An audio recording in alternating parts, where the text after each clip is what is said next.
Bonjour à tous. Aujourd'hui, une nouvelle vidéo sur le thème des fonctions et nous allons voir ensemble comment étudier un tableau de variation. Donc voici ici un tableau de variation qui est situé sur un intervalle de -5 jusqu'à 5. Nous pouvons voir que la fonction a plusieurs variations. Elle est tout d'abord croissante, puis décroissante, puis croissante.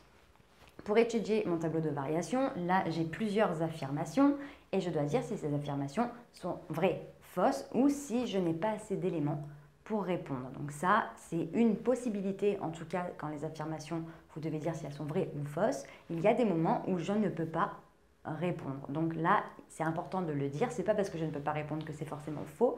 Par contre, je n'ai pas de preuve que c'est vrai, donc je ne peux pas affirmer que c'est vrai. Donc nous allons voir ensemble comment vérifier ces affirmations.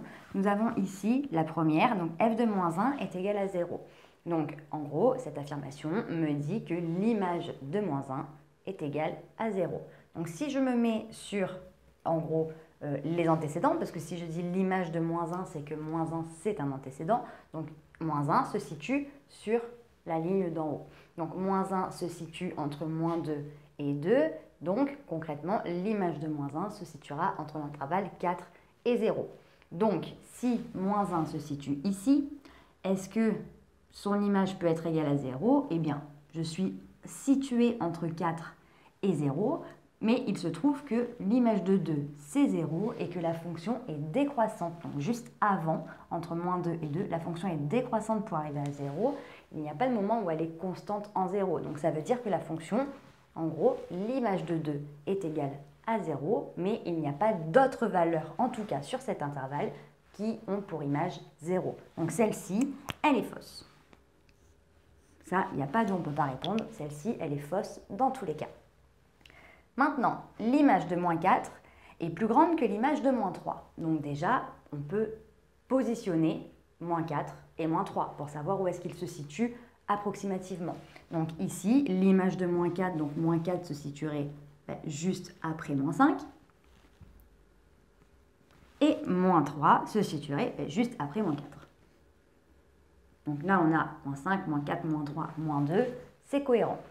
L'image de -4, donc je ne sais pas exactement combien est-ce qu'elles valent. Tout ce que je sais, c'est que l'image de -5, c'est -1 et que l'image de -2, c'est 4. Donc l'image de -4 va être située par là et l'image de -3 va être située par là. Je ne sais pas exactement combien est-ce que valent ces deux images. Tout ce que je sais, c'est que l'image de -4 est plus petite que l'image de -3, puisqu'en fait, si je regarde par rapport à cette croissance, -4, je suis ici, -3, je suis au-dessus, donc l'image de -3 est au-dessus de l'image de -4, donc elle est plus grande. Vu que la fonction est croissante sur cet intervalle, eh bien tout simplement, l'image de -4 sera plus petite que l'image de -3. Donc celle-ci est fausse également.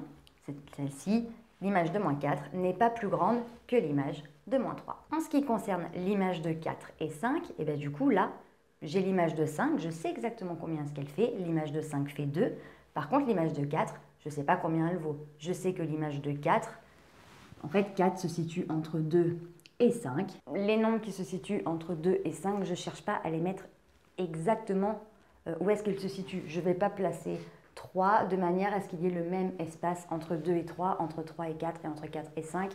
Là, ça a peu d'importance pour la simple et bonne raison que, en fait, là, 4 se situe entre 2 et 5. Entre 2 et 5, la fonction est croissante. Donc, c'est tout ce que j'ai besoin de savoir. Je n'ai pas besoin de me prendre le chou sur le positionnement de mon chiffre 4.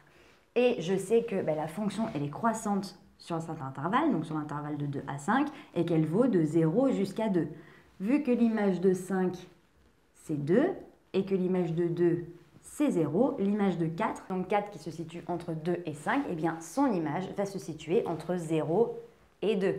Donc du coup, si l'image de 4 se situe entre 0 et 2 et que l'image de 5 est à 2, automatiquement, le nombre qui est entre les deux est plus petit que 2.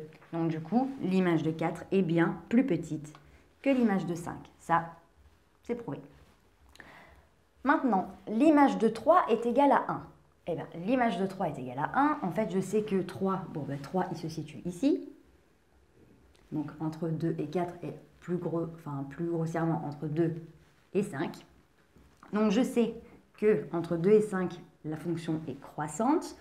En 2, LV0 en 5, elle fait 2, et que entre ces deux valeurs de x, donc entre ces deux antécédents, la fonction est croissante.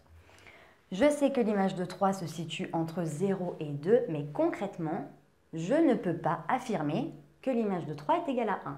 Pourquoi? Parce que concrètement, cette fonction-là peut avoir plusieurs allures. Tout ce que je sais, c'est qu'en x égale 2, je fais 0. Entre x égale 5, je fais 2. Mais je ne sais pas à quel point je monte. Est-ce que je monte progressivement? Est-ce que je monte d'un coup? Est-ce que je monte d'abord beaucoup et après un tout petit peu?